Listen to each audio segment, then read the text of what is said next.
Welcome to Momentum Monday. Today is May 16th, 2021. Howard, what do you see on the inflation front? Are you seeing prices going up? I mean, prices are going. I think we did a whole inflation episode a couple of weeks ago, and now it's like a covered It's page. mainstream. Yeah, it seems like Yeah, the price. I think the prices were telling us this. Now everybody's talking about it, so it doesn't mean it can't rage on for real. I mean, little over my pay grade. I think you've got crazy fiscal policy. And the prices, I don't know, from lumber to housing, we've been talking about the XHB index, and we've been talking about crypto, gold's creeping up, oil, lumber, travel's going to creep up now that the world is opening. On the Uber earnings call, Dara was saying Uber drivers are making $40 an hour in New York. I was just at Dumpling Inn yesterday, Ivan, my favorite, with Craig, and they can't get, people are just staying on unemployment insurance, they're not getting paid enough to come back to work. And that's at one of my favorite restaurants here in San Diego. It was packed. Now, not packed inside, packed on the outside, waiting to get in. Probably 50% capacity here. I'm not sure of the rules. But San Diego's ready to open, and I don't think there's enough people to serve the people of San Diego. And Coronado is packed. Like, it's going to be the record summer, I think, if they can get the staff and the service people. But there's going to be crowds here. I'm on the island. It's very busy. So yes, inflation is here. And those that have invested wisely the last year and taken advantage of this inflation, they feel a little wealthier. And to be honest, you can avoid inflation if you're eating at home, if and you're investing, and you're doing fine. We'll see how that affects. I mean, it's affecting growth stocks, right? This fear of rising interest rates. I mean, if we look at, I don't know what the poster child for that was, the cloud one that, well, I guess Coinbase poster child. Well, Coinbase it's a different case. It's about crypto there, but anything software related. So yeah, like for example, Snow. Snow, that was the one I was going to say. So they got a little reprieve Friday, but this has been, I mean, that is just nasty if it stays below 200 for any length of time.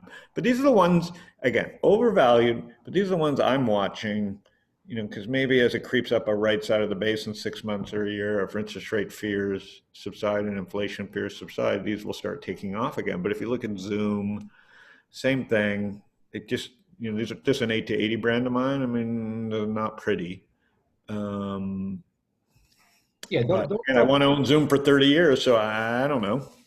I'm not looking at 6 months. So like Zoom are in a bear market, and as we know, some of the biggest and most fierce rallies happen in the context of bear market. So we can be still in a downtrend and experience the occasion. But pull a monthly up of Zoom, and maybe it's still 50% rallies. So it's I mean, bear market, but just digesting a bazillion percent gains. So absolutely. Yeah. So anything digital related, anything tech related, is just digesting record gains from last year.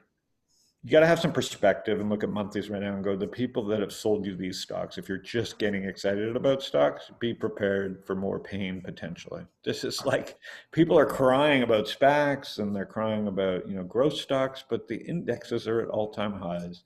Amazon's basically at all-time highs. Yeah. So I don't know. I'd like to be bearish. It sounds, I think it's fun to be macro bearish and say the government doesn't have a handle on things. I was listening to the All In podcast and they're like, oh, government this, government that. And I agree at some level on the fiscal. They're not protecting the government. And on the fiscal side, it feels like they're jamming money into a system that's recovering already. So, invest accordingly. Like it may be a little bit tricky. How are you looking at the markets, Ivan? Give us a... For me, the biggest news from last week was the CDC announcing that if you're fully vaccinated, you can basically go back to your pre-pandemic life. That's huge because I believe I mean, some of the recovery has already been priced in, but I believe that even the biggest optimists did not expect that they would announce that so soon. Huh. And that's why I think on Friday we saw such a big jump in the so-called back to normal stocks, the recovery stocks, because they had a big run from November, from the announcement of the first vaccine up until February. And after that, they started to consolidate. And all of a sudden on Friday, many of them, Give me an example. for example, airlines. Big move on Friday. Obviously, most of them are,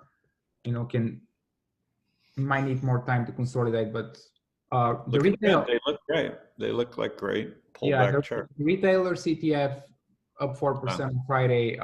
Oil super strong, also up 4%.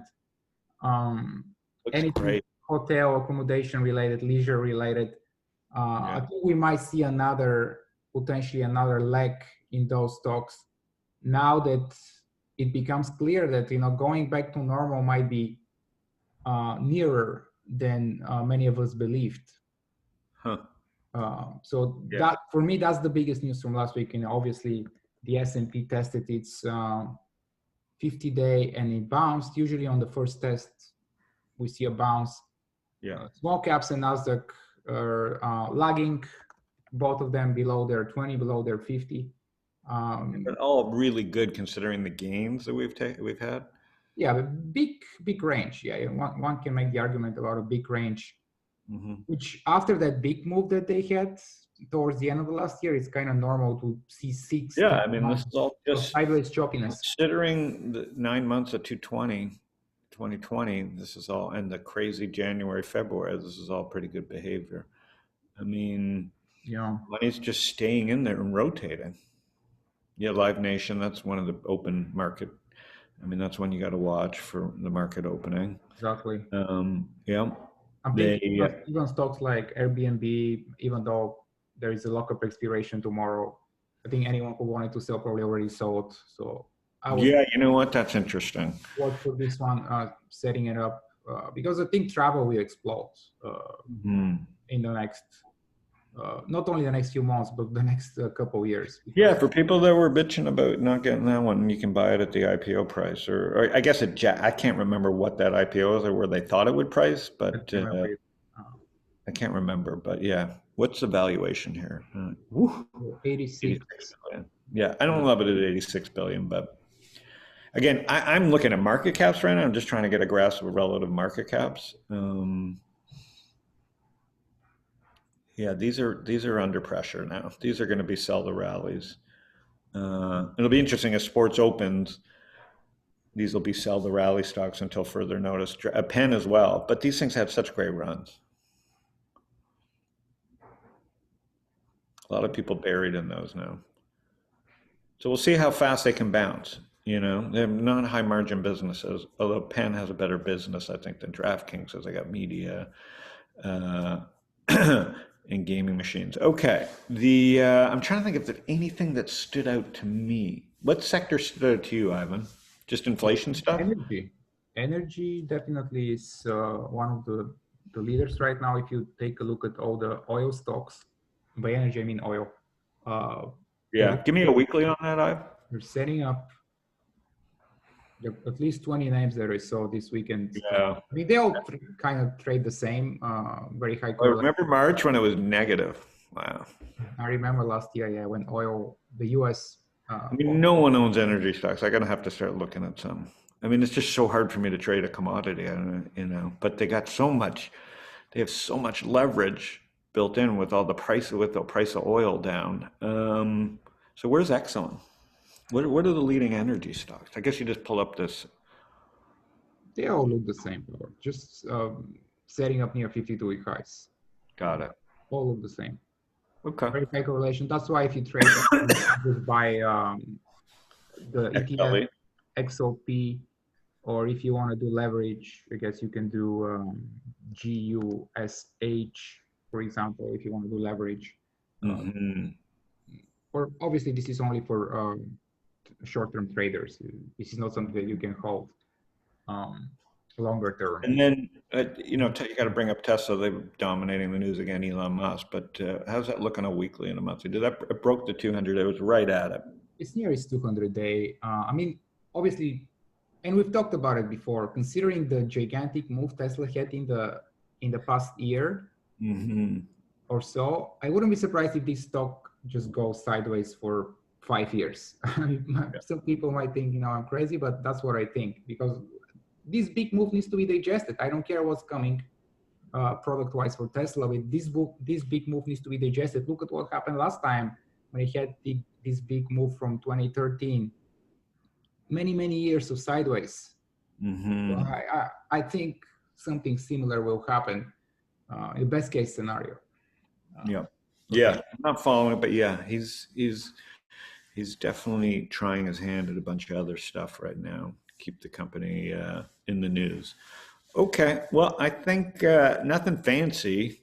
I think the growth names are still out of favor just because of fear of rising rates. But that'll end. Yeah, I mean, that'll end suddenly. It's hard to time these things. It's interesting that real estate's doing so well, but Zillow and Redfin are in, you know, kind of free fall. The Zillow's in my 8 to 80 as well. I mean, it was silly up at 200. If we go back to the weekly or monthly, because Zillow actually owns real estate. They've been big buyers in the past couple of years. So it's very interesting. But I guess valuation-wise, it's still richly valued. So we should not be richly valued, but as a brand, I've always thought, where's the market cap? It's 26 billion. I just feel as a brand, it's undervalued. So, you know, and already down 50% from its all-time high. Well, it had a crazy run off the bottom. I think it digested here. I don't think there's much downside. But again, below its 200-day, crazy shit can happen. Redfin as well. And yet the housing stocks are at, so they don't really trade together. Well, I guess if they make their money on transactions, there are not as many transactions happening because the everybody moved. Housing inventory is kind of low. Most people don't want to sell. Obviously, home builders should be doing well, but even they had a significant pullback last week. Still in an uptrend, obviously, above their rising 50-day. Again, I think you see that just plenty of stuff working. You just got to have an open mind and kind of be wary of what the leadership is. But right now, the leadership is a lot of is a lot of commodity stuff. Yeah, I mean, the keywords remain rising inflation expectation and also back to normal. These are the themes that are currently working on the long side. Got it. Yeah. All right. Have a great week, Ivan. All right, Howie. See you next week. See you next week.